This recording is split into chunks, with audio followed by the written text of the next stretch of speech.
ఇప్పటికైనా ఈ ప్రభుత్వం మేల్కొనాల్సిన అవసరం తప్పకుండా ఉంది. లేకుంటే ప్రజలైనా మేల్కొనాల్సిన అవసరం తప్పకుండా ఉంది.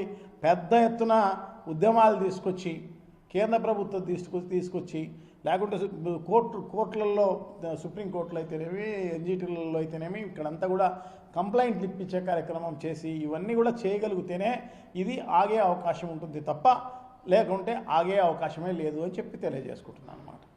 సో ఇప్పుడు జగన్మోహన్ రెడ్డి గారు కిందన 800 అడుగుల్లో నుంచి నీళ్లు తీసుకుపోవాలన్నా కూడా ఇప్పుడు రాయలసీమ లిఫ్ట్ కానీ తెలంగాణలో ఉన్న కలవకుర్తి అయితేనేమి దిండి అయితేనేమి ఇవన్నీ కూడా మూలపడే కార్యక్రమమే జరుగుతుంది. అంటే తెలంగాణ నష్టపోయే కార్యక్రమం జరుగుతుంది, ఆంధ్రప్రదేశ్ కూడా నష్టపోయే కార్యక్రమం జరగబోతుంది అని చెప్పి తెలియజేసుకుంటున్నాం అన్నమాట. ఇప్పటికైనా ఈ ప్రభుత్వం మేల్కొనాల్సిన అవసరం తప్పకుండా ఉంది. సో డెఫినెట్గా మనం ఇప్పుడు ఎందుకంటే ఇప్పుడు ఏమాత్రం కలగజేసుకోకపోతే భవిష్యత్ తరాలు నష్టపోయే కార్యక్రమం జరుగుతుంది.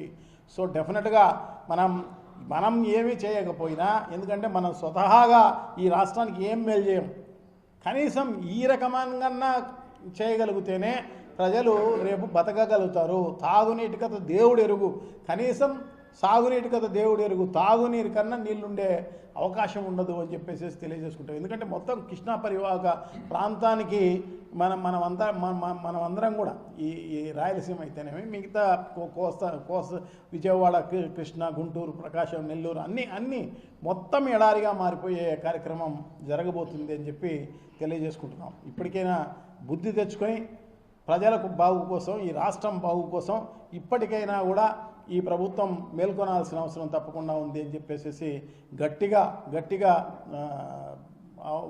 డిమాండ్ చేస్తూ, సో అదే కాకోకుండా ఎప్పుడు చూసినా తాకట్టు పెట్టే కార్యక్రమమే. సో ఇప్పుడు మొన్నైతే ఓటుకు నోటు కేసులో రాజధానిని పోగొట్టుకుని ఇక్కడ విజయవాడకు రావడం జరిగిందనమాట.